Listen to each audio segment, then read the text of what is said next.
Hello बच्चा party. आज की वीडियो के अंदर हम लोग हिंदी का पेपर करने वाले हैं, ठीक है। जिसके अंदर हिंदी के अंदर आप लोगों को देखने के लिए मिल ही जाएगा कि 80 नंबर का आपके पास पेपर है, ठीक है। कौन कौन से टॉपिक्स आप लोगों को देखने के लिए मिलेंगे और किस किस टाइप के क्वेश्चंस आपको देखने के लिए मिलेंगे 10th क्लास में। तो ध्यान से देखना, आपका प्री बोर्ड पेपर 80-90% यहीं से इन्हीं टॉपिक्स में से आने वाला है। ओके, सबसे पहली चीज हम देख लेते हैं समास के भेद। ओह सॉरी, कलर दूसरा हो रखा है। समास के भेद आपको आ रखे हैं, तो समास के भेद आप लोगों को कर ही लेने हैं। अव्ययी भाव समास होता है, द्विगु समास, तत्पुरुष समास, कर्मधारय समास, ठीक है। अव्ययी भाव में शुरू में अवयव होता है और द्विगु समास के अंदर शुरू में लेटर्स जो है वो इस तरीके से लिखे रहते हैं, नवरत्न और चौराहा, ठीक है, दोपहर, त्रिशूल, ये वाले। और तत्पुरुष समास के अंदर जो है वो दो कर्मों का योग होता है और कर्मधारय समास डिफरेंट होता है, ठीक है। तत्पुरुष के अंदर कारक लगता है बीच में और कर्मधारय जो है वो इससे अलग होता है, जिसके अंदर दोनों कर्म आते हैं। ओके, तो थोड़े से ये भेद हैं, आप लोगों को इनको ट्राई कर लेना है और बहुत इजी है, ज्यादा डिफिकल्ट नहीं होते, बस एक बार पढ़ने की देर है आपको, फिर उसके बाद आपको दोबारा मेहनत नहीं करनी पड़ेगी। तो इसके अंदर फर्स्ट क्वेश्चन के अंदर जैसे राजपुरुष है, तो देखो जहां पर भी आप लोगों को आती हूँ कारक बीच में आते हैं ना, कारक आप लोगों ने पढ़े हैं कि नहीं मुझे नहीं पता। जैसे कर्ता ने कर्म को करण से संप्रदान के लिए, ये सारे के सारे ना कारक होते हैं। तो जब भी ये आते हैं ना, तो इसका मतलब यही होता है कि आप लोगों को क्या करने हैं, वहां पे समास बताना है, ठीक है। तो ये राजपुरुष जो है वो राजा का पुरुष, तो ये आप लोगों का आ जाएगा तत्पुरुष समास, ठीक है, इसमें क्योंकि बीच में कारक आ रहा है। उसके बाद संधि आ जाती है। संधि के अंदर आपको मेन ही संधि पूछी जाती है, दीर्घ स्वर और गुण संधि पूछी जाती है, यण संधि पूछी जाती है। तो जिसमें आपको याद रखना है विद्या, ठीक है। विद्या मतलब छोटा आ जमा में आले में बड़ा आ, छोटा आ और बड़ा आ दोनों सेम सेम, छोटा आ बड़ा आ मिलके जो है वो बड़ा आ बनाते हैं, तो ये दीर्घ संधि होती है, ठीक है। तो आपका आंसर जो है वो सेकंड वाला यहाँ पर हो जाएगा।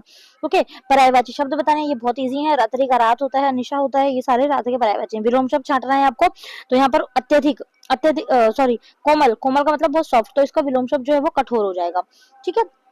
आगे उपसर्ग बताना है। उपसर्ग बच्चा वो होता है जो सबसे आगे यूज होता है, ठीक है। जैसे मैंने लिखा अत्यधिक, तो अत्यधिक के अंदर जो है वो अति उपसर्ग जो है वो यूज हो रहा है, ये आपको पढ़ने पड़ेंगे थोड़े। ओके, फिर उसके बाद प्रत्यय, प्रत्यय जो है वो पीछे यूज होते हैं, उसको प्रत्यय कहते हैं। जैसे सामाजिक, तो इसमें जिक नहीं करना, इसमें आपका इक यूज हो रहा है, ठीक है। सो दिस इज प्रत्यय, छोटी ई और क, सामाजिक। ओके, ठीक है। आगे आगे अगर हम चलें तो यहाँ पर आप लोग देख सकते हैं मुहावरे का अर्थ है कलम तोड़ना। तो कलम का मतलब होता है बहुत ही सुंदर लिखना, ठीक है। कलम तोड़ना का मतलब होता है बहुत ही सुंदर लिखावट होना, तो फर्स्ट वाला इसका आंसर आ जाएगा। उसके बाद अगर हम आगे देखें तो यहाँ पर आप लोगों को ना अलंकार और इनकी परिभाषाएं हैं जो दो दो नंबर में पूछी है। तो उत्प्रेक्षा अलंकार पूछे गए हैं। उत्प्रेक्षा अलंकार के अंदर होता है जब हम किसी की कल्पना करते हैं, किसी की संभावना होती है, ठीक है ना। जैसे मानो, इस तरीके से, और मनु, और मानो ऐसा हो रहा हो, तो जिसमें भी मानो वाले शब्द आते हैं ना, वो सारे के सारे उत्प्रेक्षा अलंकार होते हैं। और अगर इसकी मैं उसकी बात करूं कि किस तरीके की परिभाषा होगी, तो जहां उपमा में उपमान की संभावना या कल्पना की जाती है वो उत्प्रेक्षा अलंकार होता है, ठीक है। जैसे उसका सिर फट गया हो और मानो अरुण रंग का खड़ा हो, सिर फट गया मानो अरुण रंग का घड़ा हो, तो जैसे इसमें ना मानो मोनो ये वाले शब्द आते हैं वो उत्प्रेक्षा होते हैं। फिर दोहा छंद की परिभाषा बतानी है। दोहा छंद के अंदर जो है इसको आपको याद करना पड़ेगा, जिसके अंदर प्रथम और तृतीय चरण होते हैं उसमें 13-13, द्वितीय और चतुर्थ चरण होते हैं उसमें 11-11 मात्राएं होती हैं। तो इनकी आपको परिभाषाएं याद करनी है, ठीक है। उसके बाद विकारी शब्द किसे कहते हैं? विकारी शब्द किसको बोलते हैं कि जिन शब्दों में रूप परिवर्तन होता रहता है वो विकारी शब्द होता है। जिसके अंदर हम जिसका हम वचन बदलो और लिंग बदलो जो है वो अलग अलग कर सकते हैं, तो वो सारे विकारी शब्द होते हैं, ठीक है। तो ये आपको ध्यान रखना, जैसे कुत्ता का कुत्ते बन सकता है, गुड्डा का गुड्डे बन सकता है, लड़का का लड़के बन सकता है।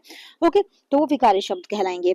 उसके बाद आगे अगर हम करें तो निम्न से एक निबंध। अब शब्द व पद में अंतर बताना है, तो शब्द व पद आपको पता लग जाए जो एक से अधिक वर्ण से मिलता है। जैसे कलम, कलम, तो ये किससे है? ये वर्णों से मिलकर बना है, तो ये क्या है? एक शब्द। और मैं कलम से लिखती हूँ, तो ये क्या है? पूरा एक वाक्य, ठीक है। और अगर पद आ जाता है तो उसको भी वही कहते हैं, ठीक है।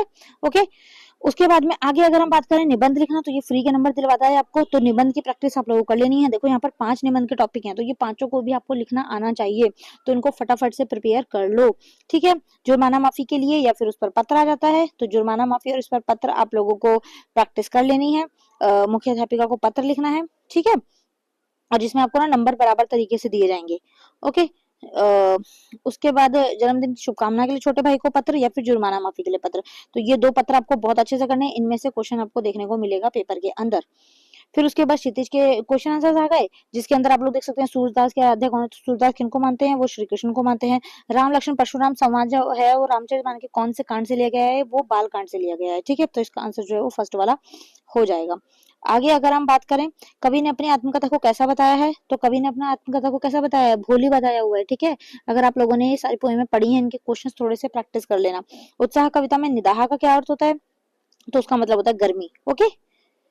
इस तरीके के क्वेश्चंस आपको बच्चा देखने के लिए मिलेंगे। देखो सरगम का क्या अर्थ है, तो स्वर बोध सरगम को कहते हैं, ठीक है। फर्स्ट वाला इसका आंसर है, किसके प्राणों का स्पर्श पाकर जो है वो कठिन पाषाण पिघल गया होगा, तो इसका आंसर यहाँ पर आ जाएगा बच्चे के, ठीक है। पोयम अगर पढ़ी है तो ध्यान आ जाएगा। अब काव्यांशों को पढ़कर आपको उत्तर बताने हैं। और उत्साह वाला जो है ये मन ही मन कि इसके अंदर आपको मतलब पूछा गया है ये किससे लिया गया है, इसके कवि के नाम कौन है, कविता का कौन है, तो ये सूरदास कविता से लिया गया है। मतलब कविता जो है वो सूरदास के पद वाली है ना, और कवि जो है उनके सूरदास ही है, तो लिया गया है। तो आपको ये लिखना आना चाहिए, ठीक है। और प्रसंग स्पष्ट कीजिए। जब ये प्रसंग लिखा होता है ना, तो प्रसंग का मतलब है आप लोगों को लिखना है कि किस कविता से लिया गया है, इसके कवि कौन है, और इस बुक का क्या नाम है, तो वो सारी रामकथा आपको इसमें लिखनी होती है, ठीक है। फिर भाव सौंदर्य दिया गया, भाव सौंदर्य में भी आपको वही चीजें लिखनी होती हैं कि किस तरीके का आपको भाव सौंदर्य मतलब क्या चीज दी गई है, उसमें कौन सा अलंकार या क्या यूज हो रहा है, या उसके बारे में थोड़ा बहुत मीनिंग पता है तो वो भी जस्ट आप लिख सकते हैं। उत्साह कविता का मूल स्पष्ट करना है। उत्साह कविता के बारे में आपको बताना है। अगर कविता का थोड़ा एबीसीडी भी पता है तो आप उत्साह कविता के बारे में यहाँ पर लिख देंगे, 3 नंबर आपको फ्री के मिल जाएंगे, ओके।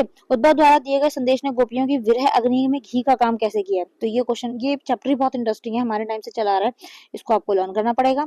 उसके बाद आपके क्षितिज के क्वेश्चन आ जाते हैं। क्षितिज के क्वेश्चन में हालदार साहब वाला क्वेश्चन है, किसकी देशभक्ति के सामने नतमस्तक थे, तो इसका आंसर हो जाएगा कैप्टन, ठीक है। इसका आंसर हो जाएगा captain, second one is the answer. उसके बाद बाल गोविंद भगत की प्रभातियां कब तक चलती थी, तो इसका आंसर हो जाएगा फागुन तक। गोविंद भगत कैसे कद के व्यक्ति थे, तो मंझोले कद के थे वो। मनु भंडारी का परिवार अजमेर में कौन से मोहल्ले में रहता था, तो ब्रह्मपुरी में रहता था वो, ओके। नरकट नमक घास डुमरा गांव में किस नदी के पास पाई जाती है, सोन नदी के पास पाई जाती है, ओके। और आगे संसार में मजदूरों को सुखी देखने का स्वप्न किसने देखा है, लेनिन ने, तो इसका आंसर ये हो जाएगा। फिर उसके बाद देखो गद्यांश में से पढ़कर लिखने हैं उत्तर, तो ये आप लोगों को चैप्टर्स पता होने चाहिए कि ये चैप्टर जो है वो कौन सा है, उसके मतलब राइटर कौन है, किस चैप्टर में से है। जैसे ये चैप्टर जो है अगर पढ़ो तो थोड़ा सा आपको पता लग जाएगा, बाल गोविंद भगत पाठ में से है, ठीक है। और आमरीश बेनीपुरी जो है इसके लेखक है, तो ये आप लोगों को ध्यान रखना है। फिर आपके पास क्वेश्चन आंसर आ गए, निशान लगा लेना क्वेश्चन आंसर कौन कौन से हैं, इस टाइप के क्वेश्चन आंसर आपको पेपर में देखने के लिए मिलेंगे। ये देखिए माता का आंचल, ये क्वेश्चंस सारे के सारे, ओके। ये देखिए जीवन मूल्य के आधार पर ये क्वेश्चंस मिल जाते हैं। बस आपका पेपर यहीं पर खत्म हो गया है। I hope video will be helpful for you. और बाकी की वीडियोस के लिए, इंपॉर्टेंट इन्फॉर्मेशन के लिए, सीक्रेट टिप्स के लिए, और साथ साथ जो फाइनल में आपको जिस तरीके के पेपर देखने के लिए मिलेंगे उनके लिए आपको चैनल पर बने रहना है और चैनल को सब्सक्राइब रखना है, ठीक है। See you next video, thank you so much, bye bye.